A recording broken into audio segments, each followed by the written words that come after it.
बिस्मिल्लाहिर्रहमानिर्रहीम। अस्सलाम वालेकुम नाज़रीन, आप यूट्यूब चैनल देख रहे हैं। मैं इमरान खान हूँ। अच्छा खासा अमन मुआहिदा हो रहा था और चीज़ें बेहतरी की तरफ जा रही थी। किस तरीके से डोनाल्ड ट्रंप ने सारे मामले को ख़राब कर दिया, आसिम मुनीर साहब की मेहनत कैसे ज़ाया हो गई, ये मैं आपको बताता हूँ अभी थोड़ी देर में। लेकिन सबसे पहले मैंने एक सर्वे करवाया था, क्योंकि आलमी सतह पर कुछ पाकिस्तान की रेलिवेंस बड़ी है और वो पाकिस्तान की वजह से बड़ी है और अमेरिका की वजह से भी बड़ी है, क्योंकि अमेरिका पाकिस्तान पे बहुत ट्रस्ट कर रहा है। दूसरा, पाकिस्तान इस खित्ते में एक ऐसा मुल्क है जो इस जंग का हिस्सा नहीं था, तो पाकिस्तान को यह मौका मिला कि पाकिस्तान जंगबंदी के लिए अपना किरदार अदा कर सकता है। डोनाल्ड ट्रंप को फेस सेविंग के लिए पाकिस्तानी सियासी और मिलिट्री क़यादत से बेहतर कोई और मिला नहीं, तो पाकिस्तान को यह मौका मिल गया और उसकी पजीराई भी पाकिस्तान को मिली, जो मिलनी भी चाहिए थी। पाकिस्तान ने मेहनत भी की इस सिलसिले में। तो ये रोला डाल दिया पाकिस्तान में बहुत सारे टाउटों ने और बहुत सारे लोगों ने कि जनाब इमरान खान की मकबूलियत खत्म हो गई, इमरान खान किस्सा पारीना हो गया। आज तो जो है वो कॉलम भी लिख दिए गए अखबारात के अंदर कि जनाब इमरान खान को तो अब लोग भूल गए हैं, अब तो जनाब इमरान खान को लोग याद ही नहीं रखते, अब तो रेलिवेंसी जो है वो उन लोगों की है जिनकी हुकूमत है या रजीम जिनके कंट्रोल में है। तो जो सबसे रजीम का मकबूल और ताकतवर आदमी है वो तो फील्ड मार्शल आसिम मुनीर है। तो उनके साथ इमरान खान की मकबूलियत का एक मुवाजना करने के लिए हमने सर्वे करवाया और ये सर्वे का रिजल्ट सारा का सारा सोशल मीडिया में पड़ा हुआ है, आप जाके वहाँ देख सकते हैं। बड़ा आसान है। अच्छा, अब हम जब सर्वे करवाते हैं ना, माजी में हम सर्वे करवाते थे, पोल करवा लेते थे, तो पोल के अंदर हमने नोट किया कि दो नंबरी होना शुरू हो गई।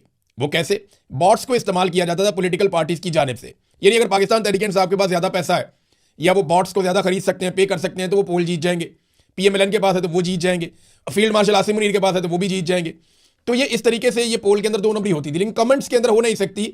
हाँ, आप जाली अकाउंट्स को इस्तेमाल कर लेते हैं, फेक अकाउंट्स आप बनाकर इस्तेमाल कर लेते हैं, लेकिन जब कमेंट्स के अंदर पोलिंग होती है तो उसमें बड़ा मुश्किल होता है कि बड़े पैमाने पे कोई असरअंदाज हो। यानी 5-10% असरअंदाज हो सकता है कोई, इससे ज़्यादा या हो सकता है 20% हो जाए, 25% हो जाए, इससे ज़्यादा असरअंदाज होना मुमकिन नहीं होता। जितना पोल बड़ा होता जाता है उतनी ज़्यादा उसमें धांधली का इम्कान कम होता चला जाता है। तो हमने पोल करवाया, ये मैं आपके सामने पोल रखता हूँ सबसे पहले, और ये सिर्फ हमने नहीं करवाया, ये बहुत सारे लोगों ने करवाया। अभी तक जो हमने पोल देखे हैं सोशल मीडिया पे इस दावे के बाद कि इमरान खान साहब की मकबूलियत खत्म हो गई है, उनकी तादाद लगभग 1000 के करीब है जो पोल्स हुए हैं, और सबके नताइज लगभग यही है जो मैं आपको अब नतीजा सुनाने वाला हूं। तो अवामी सर्वे हमने करवाया, इमरान खान बमुकाबला फील्ड मार्शल आसिम मुनीर। एक तो मैं पहले सबसे माफ़ी चाहता हूं, ये सरकारी मुलाजिम के साथ मैंने कौमी लीडर का मवाजना किया, लेकिन इसके अलावा रास्ता कोई नहीं था। यानी नवाज शरीफ साहब का बनता नहीं है इसमें, वो बिल्कुल इररेलेवेंट है। शहबाज शरीफ जो है वो खुद एक मुलाजिम है, तो उनका कोई किरदार है ही नहीं बीच में। तो जिस आदमी के कंट्रोल में सारी चीज़ें हैं पाकिस्तान की, उसी के साथ ही मवाजना किया जा सकता था। जिनकी गुड्डी सारे चढ़ा रहे हैं या जिनकी बात सारे कर रहे हैं उन्हीं के साथ करना था, मजबूरी थी, वरना एक सरकारी मुलाजिम का एक अवामी लीडर के साथ मैं कभी भी मुकाबला ना करवाता। बहरहाल सवाल हमने ये पूछा कि आजकल टाउटों ने मकबूलियत का बड़ा रोला डाला हुआ है, चले पाकिस्तानियों से सर्वे करवा लेते हैं, आपको इन दोनों में से कौन पसंद है। सवाल यह था कि आपको इन दोनों में से कौन पसंद है। इमरान खान के लिए 1 और आसिम मुनीर के लिए 2 टाइप करें और 24 घंटे के बाद रिजल्ट जारी किया जाएगा। अब जनाब जो हमारे पास लोगों के वोट आए हैं वो लगभग 25,000 से भी क्रॉस कर गए अब तक, तो यानी अब तो मेरे ख्याल में 30,000 के करीब पहुंचने वाले होंगे। बहुत बड़ी तादाद में लोगों ने वोटिंग की है इसमें। और जो कुल तजज़िया शुदा ट्वीट्स हैं, यानी जो लोगों ने इसके ऊपर वोट डाले हैं, नीचे लोगों ने जो कमेंट किए हैं, वो टोटल है जी 26,793 जिस वक्त हमने इसको नतीजे को निकाला। अब तो ये और ऊपर चले गए होंगे। तो 26,793 लोगों ने अपनी राय का इजहार किया। जो नतीजा निकला, मेरा चैलेंज है कोई भी अपने आर्टिफिशियल इंटेलिजेंस के टूल के जरिए से या गिनती करके इसको देख ले, नतीजा यही निकलेगा। लगभग 1-आधा% ऊपर नीचे हो गया तो हो गया, क्योंकि अभी वोटिंग हो रही है। और हमने एक काम किया है कि 1 और 2 की ऑप्शन हमने दी थी, तो अगर किसी अकाउंट ने मल्टीपल टाइम 1 का ऑप्शन दबाया, यानी इमरान खान को मल्टीपल टाइम वोट डालने की कोशिश की, तो हमने अपने आर्टिफिशियल इंटेलिजेंस टूल के जरिए से उसको माइनस कर दिया। और अगर किसी अकाउंट ने मल्टीपल टाइम आसिम मुनीर के लिए 2 टाइप करने की कोशिश की तो उसको भी माइनस कर दिया। जिन लोगों ने गालम गलोच की है उनको भी इससे बाहर निकाला गया है। तो नताइज कुछ इस तरह है कि 93.1% इमरान खान की मकबूलियत, यानी लोग इमरान खान को पसंद करते हैं जिन्होंने 1 का ऑप्शन लिया है, और जिन्होंने 2 का ऑप्शन लिया वो 6.9% है, यानी फील्ड मार्शल आसिम मुनीर को पसंद करने वाले। अच्छा, इन अकाउंट्स का हमने तज्जिया किया जो फील्ड मार्शल आसिम मुनीर को पसंद कर रहे हैं, तो ये पीपल्स पार्टी, पीएमएलएन और फजल रहमान की पार्टी के अकाउंट्स हैं जो इमरान खान के मुकाबले में आसिम मुनीर को पसंद कर रहे हैं। बाकी पॉलिटिकल पार्टी भी आसिम मुनीर साहब को पसंद कर रही हैं, लेकिन 93.1% लोग इमरान खान को पसंद कर रहे हैं।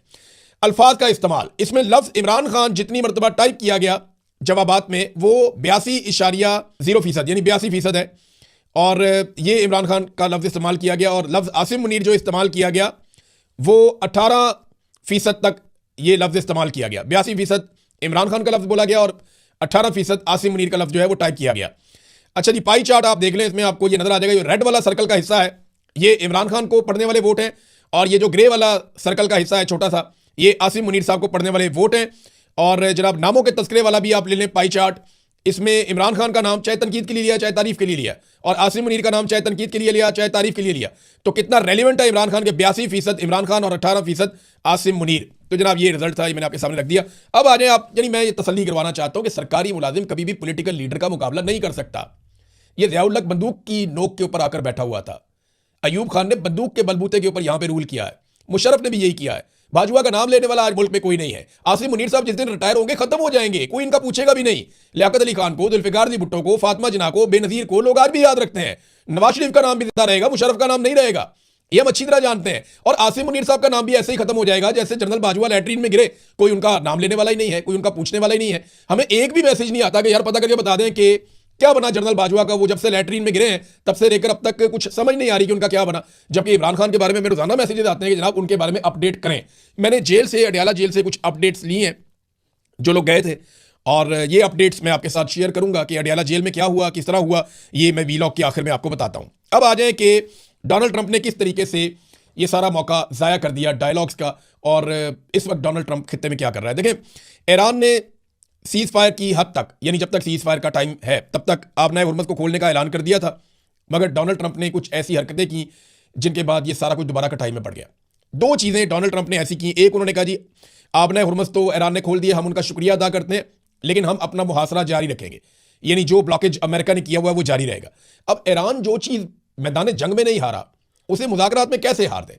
आसिम मुनीर साहब ने ईरान का दौरा किया, वो 3 दिन ईरान के दौरे पर रहे, वहां उन्होंने बड़ी मेहनत की, बड़ी कोशिश की, ईरान को वो एक लाइन तक ले आए कि जनाब इन चीज़ों के ऊपर हमारा एतमाद हो गया है, और इन बड़ा मुश्किल है कि अमेरिका के ऊपर ईरानी एतमाद करें।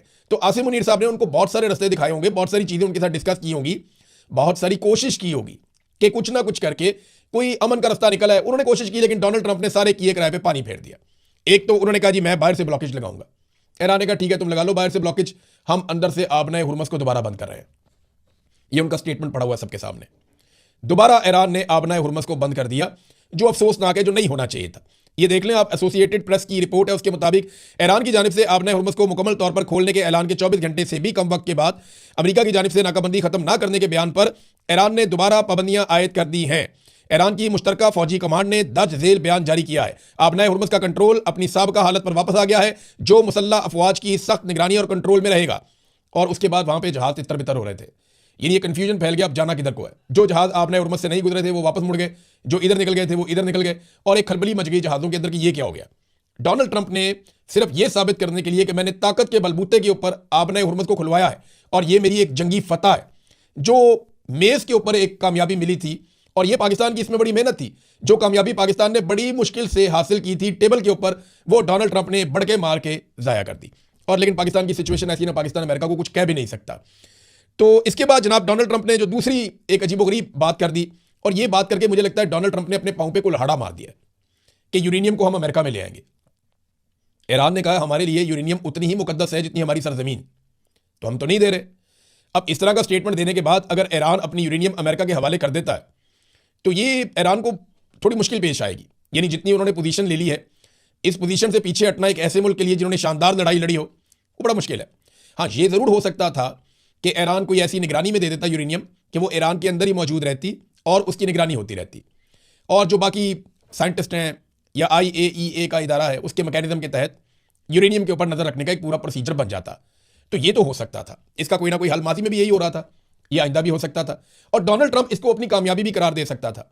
लेकिन डोनाल्ड ट्रंप ने गलती ये की कि डोनाल्ड ट्रंप ने कहा कि जनाब ये यूरेनियम तो मैं लेकर आऊंगा अमेरिका में, और ये भी कह दिया कि ईरान इसके ऊपर राजी हो गया है, और बीच में $20 अरब की एक बात भी आ गई। तो अब ये कह के डोनाल्ड ट्रंप फिर फंस गए, क्योंकि अब यूरेनियम अमेरिका में नहीं आती तो अमेरिकन उसको एक नाकामी समझेंगे, और यूरेनियम का डोनाल्ड ट्रंप के सामने हाजिर होना ये एक वॉर ट्रॉफी है जो डोनाल्ड ट्रंप लेना चाहेगा। अब ये एक और स्टेटमेंट डोनाल्ड ट्रंप ने दिया है कि अगर ये यूरेनियम इस तरीके से नहीं आएगी तो फिर बहुत बुरे तरीके से आएगी, लेकिन हमारे पास आएगी।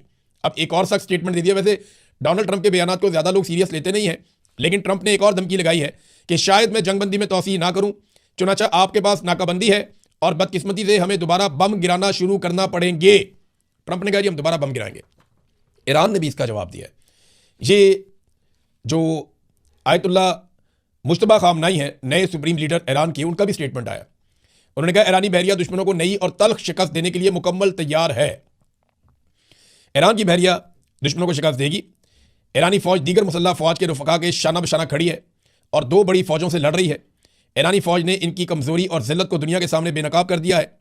इस्लामी जमहूरिया ईरान की फौज बहादुरी से अपनी ज़मीन, समंदर और परचम का दिफा कर रही है। अब ये अपना दिफा करने के लिए खड़े हैं कि जनाब हम अपना दिफा करेंगे, हम किसी सूरत पीछे नहीं हटेंगे। और वो जो है वो इनको हराने पे मजे दें कि जनाब आप हार तस्लीम करें और वॉर ट्रॉफी हमारे हवाले करें। अब इस लड़ाई में नुकसान पूरी दुनिया का हो रहा है। पाकिस्तान ने अपने तौर पर बड़ी कोशिश की, भाग दौड़ भी की, सऊदी अरब गए, तुर्की गए, मुख्तलिफ जगहों पर कतर गए। पाकिस्तान के वज़ीर आज़म फील्ड मार्शल ने ईरान का दौरा किया उस वक्त जब लड़ाई चल रही है, अभी तो जंगबंदी है फिलहाल, और कोशिश की कि कुछ ना कुछ टेबल के ऊपर हासिल किया जाए।